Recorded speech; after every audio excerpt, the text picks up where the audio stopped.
Hi everyone, आप सभी का स्वागत है हमारे इस यूट्यूब चैनल में। आज के इस वीडियो में हम क्लास 10th का साइंस का एक वीडियो लेकर के आए हैं जिसमें कि हम वेरी इंपॉर्टेंट टॉपिक को कवर करेंगे जो कि एग्जाम 2024 के लिए बहुत ज़्यादा इम्पोर्टेंट है।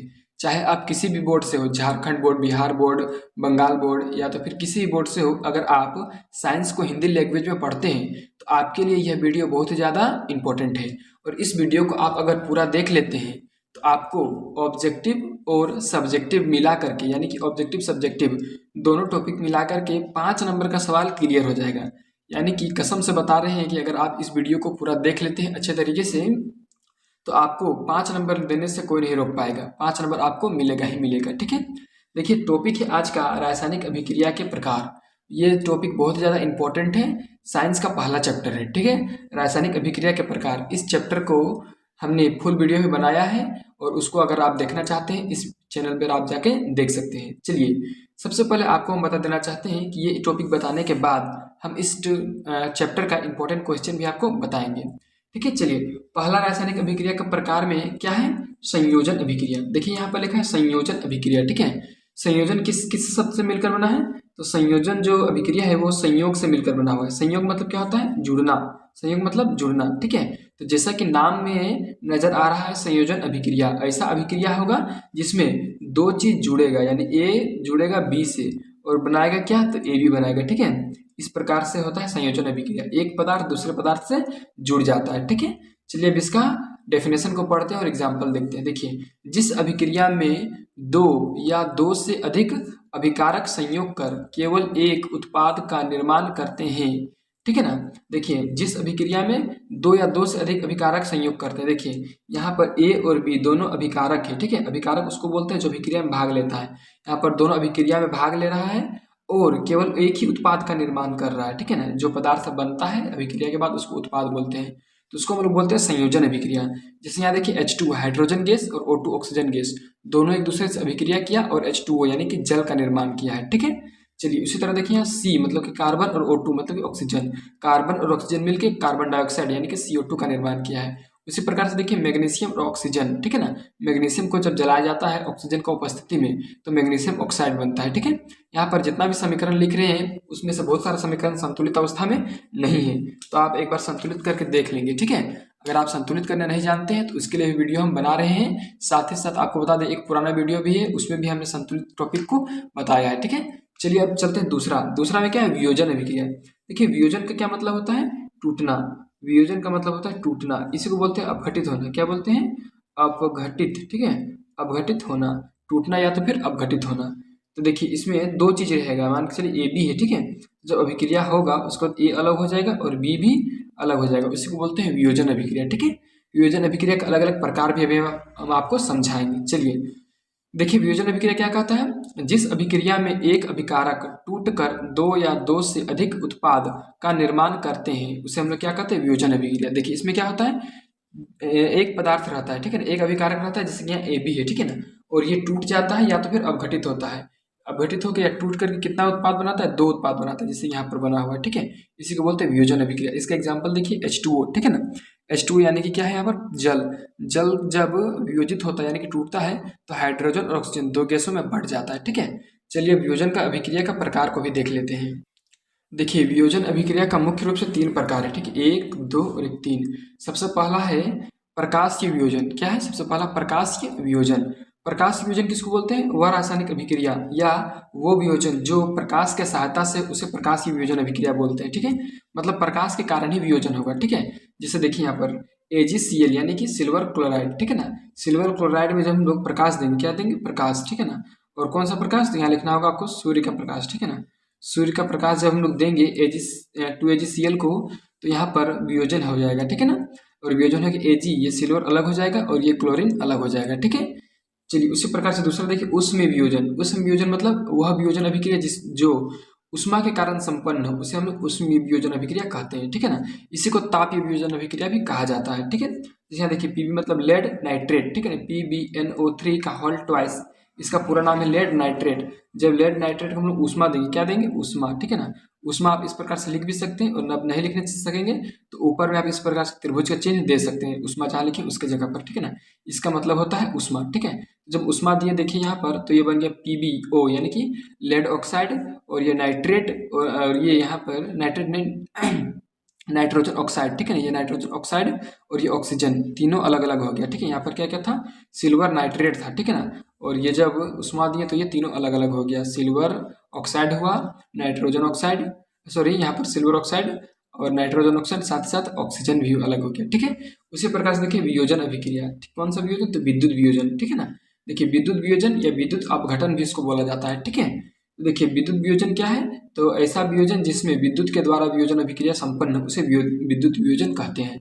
जैसे कि देखिए यहाँ पर H2, जब इसको हम लोग H2 में विद्युत धारा प्रवाहित करेंगे, ठीक है ना, एक प्रक्रिया होता है विद्युत अपघटन। अगर हम लोग विद्युत अपघटन करेंगे तो H2 यानी जल में विद्युत धारा प्रवाहित करना होगा। जब जल में विद्युत धारा प्रवाहित किया जाएगा तो H2 यानी हाइड्रोजन गैस और O2 यानी ऑक्सीजन गैस दोनों अलग अलग हो जाएगा, ठीक है।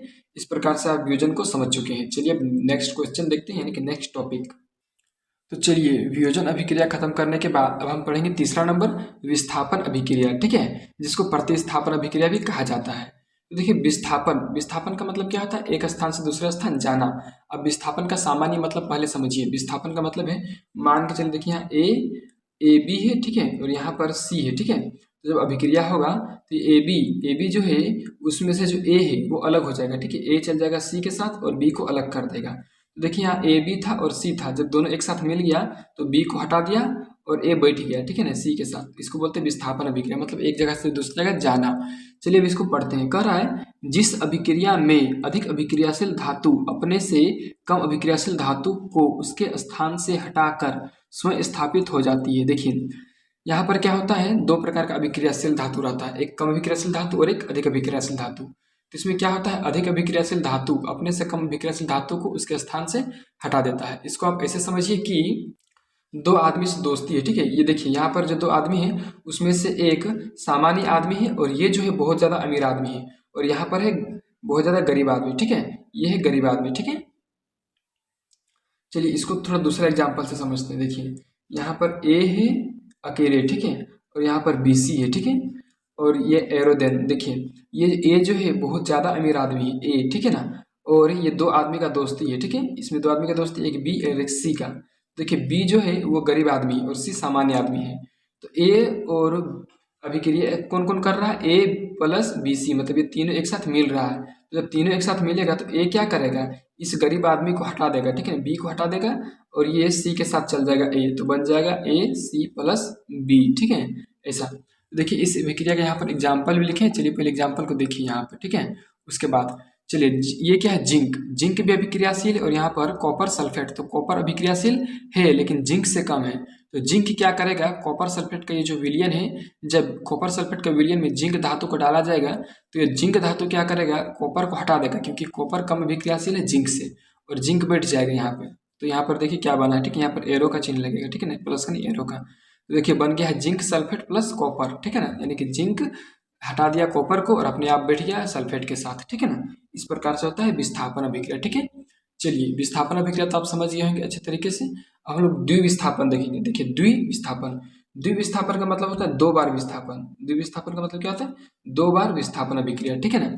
फिर इसका परिभाषा कुछ अलग तरीके से जो कि परफेक्ट है। देखिए विस्थापन द्विविस्थापन अभिक्रिया का क्या लिखे यहाँ पर परिभाषा। कह रहा है जिस अभिक्रिया में अभिकारकों के बीच आयनों का आदान प्रदान होता है उसे हम लोग क्या कहते हैं, द्विविस्थापन अभिक्रिया। देखिए इसको जरा सा समझिए।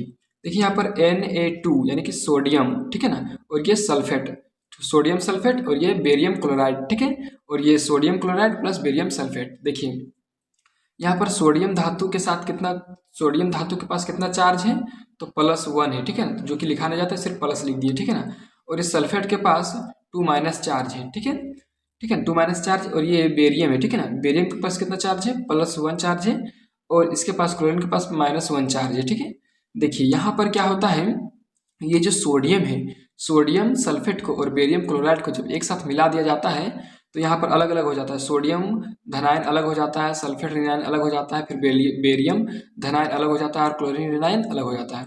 तो सोडियम क्या बोलता है, अपना जात का खोजता है। तो देखिए सोडियम का चार्ज है +1, तो ये -1 को खोजता है। तो -1 कौन है, यहाँ पर क्लोरीन है। और ये जो है सल्फेट अलग हो जाता है, तो सल्फेट -1 -2 है, तो ये +2 को खोजता है, ठीक है ना। तो +2 कौन है, ये है +2, ठीक है ना, ये 1 नहीं है, +2 है, ठीक है ना, बेरियम, ठीक है। चलिए, तो देखिए यहाँ पर क्या होता है, ये जो आयन है सोडियम के पास, ये चला जाता है। देखिए सोडियम का आयन कितना था, एक था सोडियम के पास, तो ये आयन चला जाता है किसके पास, क्लोरीन के पास। और ये सल्फेट वाला आयन जो है ये आ जाता है कहाँ पर, तो बेरियम के पास। तो आयन का आदान प्रदान हो जाता है। देखिए यहाँ सोडियम के साथ क्लोरीन आ गया और बेरियम के साथ सल्फेट आ गया, ठीक है। इस प्रकार से हो जाता है द्विविस्थापन अभिक्रिया, ठीक है। चलिए, द्विविस्थापन अभिक्रिया भी आप समझ गए होंगे। अब हम चलेंगे 5वां नंबर, ऊष्माशोषी अभिक्रिया। देखिए 2 अभिक्रिया भी हम पढ़ेंगे, ऊष्माशोषी और ऊष्माक्षेपी, ठीक है। सबसे पहले ऊष्माशोषी अभिक्रिया को देखते हैं। देखिए क्या कह रहा है कि जिस अभिक्रिया में उसे संपन्न करने के लिए ऊष्मा या ऊर्जा की जरूरत होती है उसे हम लोग ऊष्माशोषी अभिक्रिया कहते हैं, ठीक है। जिस अभिक्रिया में उसे संपन्न करने के लिए, मतलब जिस अभिक्रिया में अभिक्रिया को संपन्न करने के लिए ऊष्मा या ऊर्जा का जरूरत पड़ता है उसे हम लोग बोलते हैं ऊष्माशोषी अभिक्रिया। ऊष्मा का शोषण कर रहा है, क्या कर रहा है, शोषण मतलब ग्रहण कर रहा है, ठीक है। तो ऊष्माशोषी अभिक्रिया उसी को हम लोग बोलते हैं। तो चलिए देखिए यहाँ पर क्या लिखा है, इसका एग्जांपल देखिए N2 + O2। N2 मतलब नाइट्रोजन और O2 मतलब ऑक्सीजन। देखिए नाइट्रोजन और ऑक्सीजन को जब एक साथ मिलाया जाता है तो ये अभिक्रिया नहीं करती है जब तक कि इसमें ऊर्जा नहीं दिया जाएगा, ठीक है ना। जब इसमें 43.2 कैलोरी का ऊर्जा दे दिया जाता है तो ये जो नाइट्रोजन है वो ऑक्सीजन के साथ अभिक्रिया करके नाइट्रोजन ऑक्साइड बना लेता है, ये वाला, ठीक है, NO, ठीक है। अब चलिए नेक्स्ट देखते हैं हम लोग। नेक्स्ट का मतलब नेक्स्ट टॉपिक ऊष्माक्षेपी अभिक्रिया, ठीक है। ऊष्माक्षेपी अभिक्रिया किसको बोलते हैं, चलिए देखते हैं। जिस अभिक्रिया में उत्पाद के साथ साथ ऊष्मा या ऊर्जा निर्मित होती है उसे हम लोग क्या कहते हैं, ऊष्माक्षेपी अभिक्रिया।